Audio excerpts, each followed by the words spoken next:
Are you prepared to take care of the funeral arrangements for a loved one that you just lost? That's the question. What's up, everybody? It's the Gambler, and we're walking and talking today about, are you prepared to take care of the funeral arrangements for a loved one or a family member that you're responsible for? And the reason I say responsible for, generally, if you're not responsible for them, there's going to be whoever that family member is responsible for them would be that burden or the responsibility of making the funeral arrangements would be on that person. If you are the person that's responsible for the individual that has passed away. And that's the question. Are you prepared? First of all, losing a family member is not easy. It's one of the most traumatic things that you can go through in life. And what made me decide to do this video is earlier this week, or it may have been last week, I went on Facebook, and I hadn't been on Facebook in a while. And in my high school class group, they said one of our classmates passed away. And I won't say his name on the video. I just refer to him as X. But they said X passed away. And I want to say he's the second class member that we've lost in our class. And it just instantly took my breath away. I had just did a video, probably had just released that video, may have been a week or two, actually this video, where I was talking about taking care of yourself, cleaning your house, and taking care of your physical health. And in there I was referencing things about, are you taking care of yourself and taking care of your health? Unfortunately, he passed away, and they said his passing away was from complications with the heart attack. And seeing that news just made me say, hey, I may need to have a talk and a walk about, are you guys prepared for what comes with losing a loved one that you're responsible for? And 9 out of 10, and the reason I keep saying you're responsible for, because when you're responsible for, you are the one that weight and responsibility of making the funeral arrangements, taking care of everything, laying them to rest, it's on you. And my thing that I want to have the conversation about is, are you guys prepared if you lost a loved one that you're responsible for? That's something that most people don't like to talk about. Many people don't talk about it. Many people don't plan for it. It's not really something that you can truly plan for, but you can have a conversation about. It's definitely something you can have a conversation about. And that's what I'm sort of talking about in this video. Are you guys having that conversation with your loved one that you're responsible for? Have y'all had the conversation? What's wrong with having a conversation? Have the conversation. A lot of people don't like to talk about death. It's not a happy subject. It would never be a happy subject. There's nothing about death that remotely can get close to happiness. I don't know. The only way I know it could get remotely close to happiness is the one that passed away and they went to heaven. And that's if you believe that there is a heaven.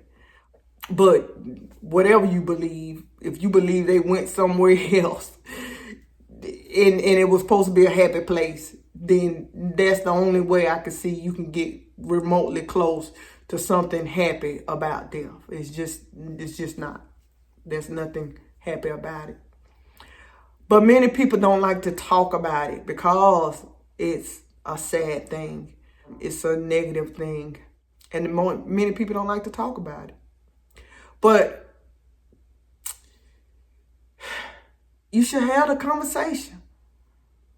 Because not only is it tough that you have to deal with the grief and the pain and the hurt of losing that loved one, but pouring salt on top of the wound is you now have to plan a funeral. You have to lay them to rest. You have to make those arrangements. On top of that, it's almost like when you have to deal with making that arrangement, it's almost like pouring salt on an open wound. And it's a lot. I mean, it's really a lot. I had lost my father. Well, it's been, I would say maybe, I want to say 5 to 6 years. And I have my brothers and my sisters, and we all helped my mom with making those arrangements for him. And I played a big part in helping get those arrangements done with my siblings and my mother. And I know that wasn't easy. It just wasn't. It's not. And if you can do anything to help ease the burden of that, I would say do it. You know, there's little things that you could do, even if you don't want to have the conversation.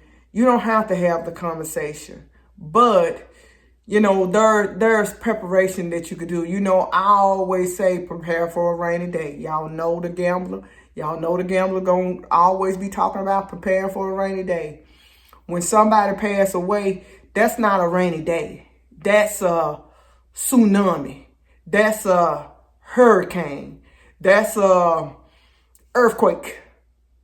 That's like devastation to a level you can't put words around it.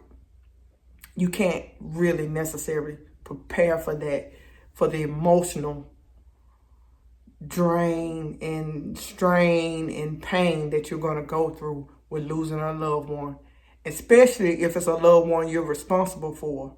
That means if you're responsible for them, that means that they are really, really close to you. That means that you, but at the time of their death, you have really been their caregiver.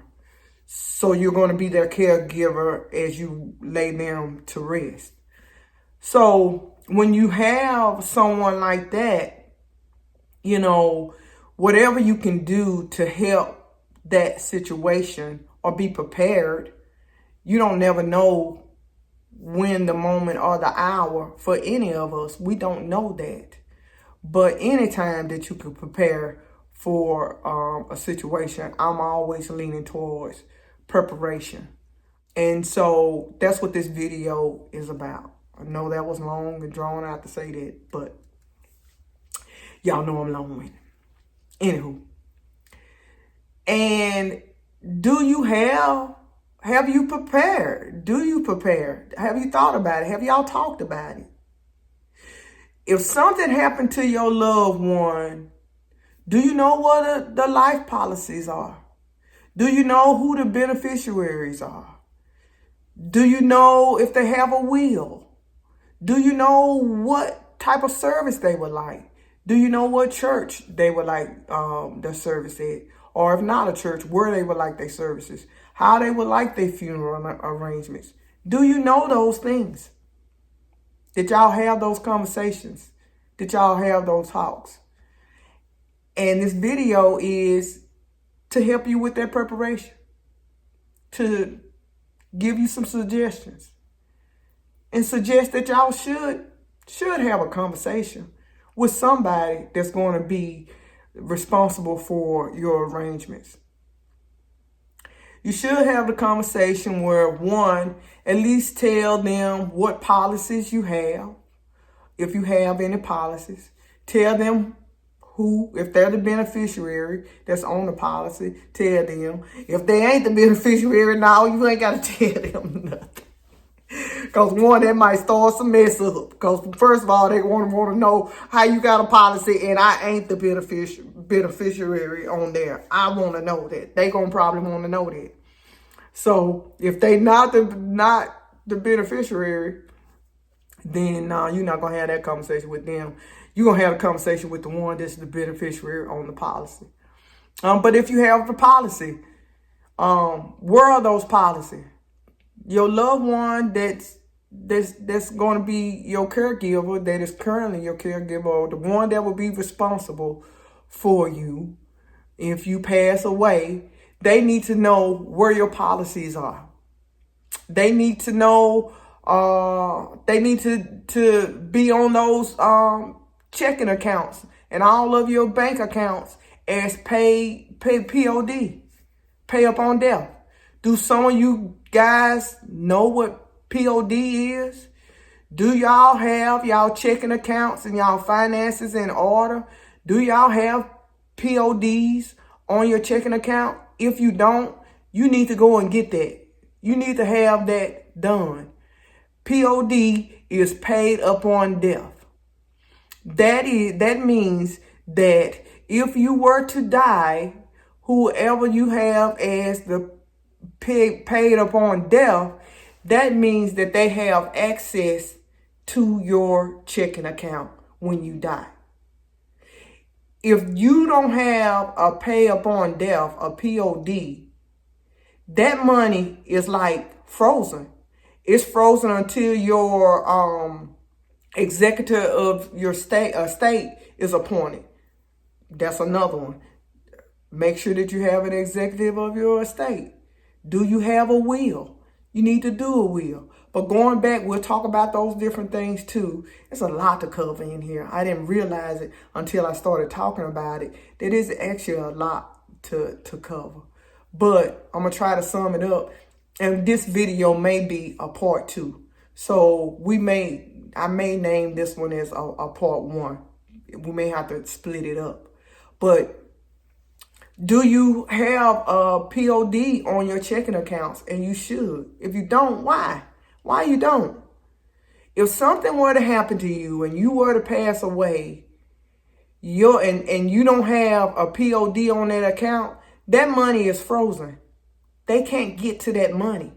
They can't get to any of that money until if you have a will or executive estate. And if you don't have a will, then that money is tied up with the state. And they may never get that money. And in some states, if you don't have a will, the money automatically goes to the state. Did y'all know that? Y'all need to find that out in your state. If you don't, if everything is cheated to the state when you pass away, and you don't have a will, or you don't have a spouse, or you don't have children, and you can't. In some states, you can't automatically assume whether you have a will or you don't have a will. You can't automatically assume that it will go to your loved ones. What you have will go to your loved ones. You need to know that. You need to find that information out. And if there are things that you need to put in place to make sure that that money or whatever your possessions that you have, that they're not, it's cheated to the state, that they go to your family members or the ones that you want to have. So let's say you get in a car wreck and God forbid you pass away, and you don't have a pay up on death on that account. Your loved ones don't have access to that account. That's really what that means. That's giving them access to your account. Only access to your account is if you it pays upon death. What it says, paid up on death. So get that in place. Set that up. Also, have a beneficiary on your account. You should have a beneficiary on all your accounts. They should be named. Some people are out there with accounts and they don't even have beneficiaries on the accounts. That's in case something happens to you, that money will go to the beneficiary. Get that set up. Talk about that. Have that set up and put in place. Let your loved ones know where they can find the policies if they don't already know, or if you have policies, or if you don't have policies. I've had friends and family members who have lost loved ones, and they have gone through tearing the house apart, trying to find even if a policy existed. They thought one did, and in some cases they found the policy. In some cases they didn't. Had loved ones that their loved one passed away and had been saving tens of thousands of dollars in the house, and they didn't know where it was. The loved one didn't tell them where it was. They knew it was there, and luckily for them, they went through the house and they actually luckily found that money. But what if they hadn't found that money? What if it had been hid somewhere that they couldn't find that money? So you should have the conversation and make some type of preparation to help your loved one that you leave behind out. That's all that is. It's just trying to help ease that burdensome of that they already got to deal with, that they have lost you and they got to deal with that grief. But that's to help them deal with that, handle that burden of trying to take care of the funeral arrangements. Another thing that you can do in preparation is have all of your bill information, everything that you are responsible for and how to pay. Let them know where that's at. Let them know how they access that or how to get to that. So they'll know, okay, these are the list of bills that you were paying each month. This is when they were due. I'll do a whole walk and talk on planning, financial planning. Think about your loved ones, make preparations, and sort of try to get things in place and help them out. So communicate with them if you have policies. If you don't have a will, it is so cheap now and easy to get a will. Why somebody don't have one, I don't know. But get a will. Help your family member out. Help them to know what you would like done. Don't let somebody else decide, even though you ain't here, and you could probably care less. I'm sure you care less. I could bet money that you probably care less because you probably don't care at all. You dead and gone. You ain't caring about nothing. I don't think so. You might be. I don't know. I don't know what happens after death. I don't know. I think you become a spirit. And I don't know the capacity of what a spirit can do. I ain't never been one, so I can't talk on that one. I ain't got no experience there. Anywho, just make some preparations and have a conversation, a simple conversation. And in some cases, I know that conversation can be real when you have people that are dealing with a terminal illness. They then have to have the conversation. But I've had a loved one that passed away and know that they was dealing with a terminal illness, and they still didn't make preparations. They still didn't talk about it and didn't handle it. And when they passed away, it was pretty much a mess. It was just a mess. So have the conversations, make the preparations, try to make it easy on your loved ones. So get your beneficiaries in place, get your paid up on death in place, get your wills in place, get your bills and situation, communications in place so that your loved one know where all your documents are, whatever they need.